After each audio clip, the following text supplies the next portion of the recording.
Hello दोस्तों, नमस्कार। आज की वीडियो में मैं आपको बताने वाली हूँ छठ पूजा का शुभ मुहूर्त।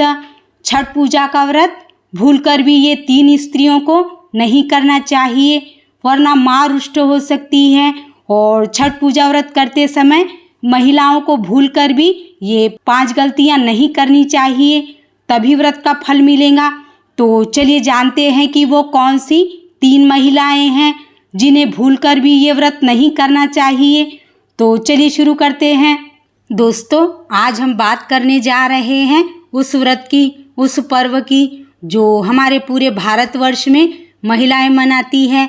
कार्तिक छठ पूजा 2025 यह वही पावन पर्व है जिसमें माँ सूर्य की बहन छठी मैया स्वयं पृथ्वी पर अवतरित होती है, अपने बच्चों की रक्षा करने के लिए, उनके भक्तों के दुख हरने के लिए और उनकी रक्षा करने के लिए और उनके घरों में सुख शांति, संतान और समृद्धि बरसाने के लिए छठी मैया की पूजा की जाती है। कार्तिक मास की शुक्ल पक्ष की षष्ठी तिथि को यह व्रत मनाया जाता है।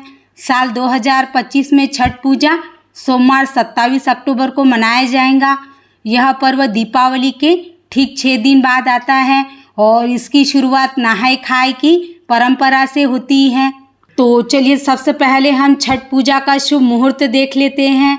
साल 2025 में छठ पर्व 27 अक्टूबर सोमवार के दिन मनाया जाएगा। षष्ठी तिथि प्रारंभ होंगी 27 अक्टूबर प्रातःकाल 6:04 पर और षष्ठी तिथि समाप्त होंगी 28 अक्टूबर प्रातःकाल 7:59 पर। नहाय खाए तिथि 25 अक्टूबर, खरना तिथि 26 अक्टूबर, संध्या अर्घ्य 27 अक्टूबर शाम 5:40 पर। उगते सूर्य को अर्घ्य और व्रत का पारण 28 अक्टूबर प्रातःकाल 6:30 तक। तो चलिए अब हम छठ पूजा के कुछ नियम हैं वह जान लेते हैं। तो पहला नियम, छठ पूजा में तांबे के लोटे से ही सूर्य को अर्घ्य देना चाहिए। भूलकर भी चांदी या स्टील, शीशा या प्लास्टिक के बर्तन का प्रयोग ना करें। ऐसा करने से व्रत टूट जाता है, जिससे छठी मैया अप्रसन्न होती हैं। दूसरा नियम, व्रत के दौरान घर में मांसाहार या लहसुन प्याज का सेवन ना करें। इससे छठी मैया अप्रसन्न होती हैं और व्रत का फल नहीं मिलता। तीसरा नियम, प्रसाद बहुत ही शुद्ध बनाना चाहिए। ये प्रसाद मिट्टी के चूल्हे पर बनाया जाता है और उसे उसी दिन गंगा जल और गोबर से लीपा जाता है। अगर आप गैस पर बना रहे हो तो पहले गैस को अच्छी तरह से साफ कर लें। पुराने या गंदे चूल्हे पर प्रसाद ना बनाएं। चौथा नियम, सूर्य को अर्घ्य देने से पहले कभी भी भोजन ग्रहण ना करें।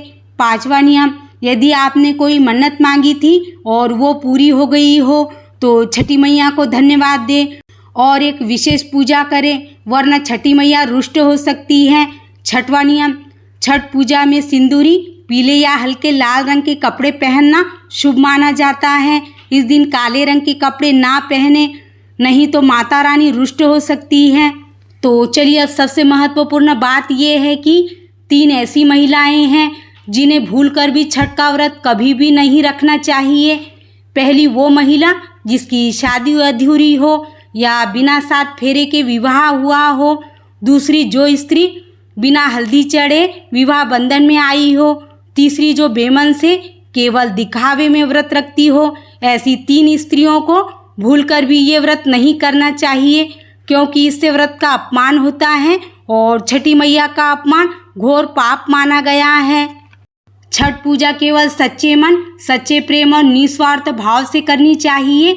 ये व्रत न केवल संतान सुख देता है बल्कि वंश की रक्षा भी करता है। छठ पूजा यह व्रत 36 घंटे तक निर्जला उपवास के साथ, बिना जल, बिना अन्न, बिना फल के, केवल भक्ति और श्रद्धा के साथ किया जाता है। तो दोस्तों, ये थी छठ पूजा की महत्वपूर्ण जानकारी। यदि आपको पसंद आई हो तो प्लीज़ वीडियो को लाइक और शेयर ज़रूर कीजिए और ऐसी ही नई नई जानकारी देखने के लिए चैनल को सब्सक्राइब करना ना भूलें। तो चलिए इसी के साथ हम देख लेते हैं कि कौन कौन है आज के वो लकी विनर। तो हमारे पिछले वीडियो का आंसर था 1 अप्रैल। तो ये रहे आज के वो लकी विनर: रामदास, शिवागी मिश्रा, अश्विनी, शोभा देशमुख, धीरू पुरोहित, आराध्या और आदर्श मिश्रा। दोस्तों, आप सभी को हमारी ओर से बहुत बहुत बधाई हो। तो ये रहा आज का क्वेश्चन ऑफ द डे। तो जल्दी से कमेंट करें। तो चलिए मिलते हैं अगले वीडियो में।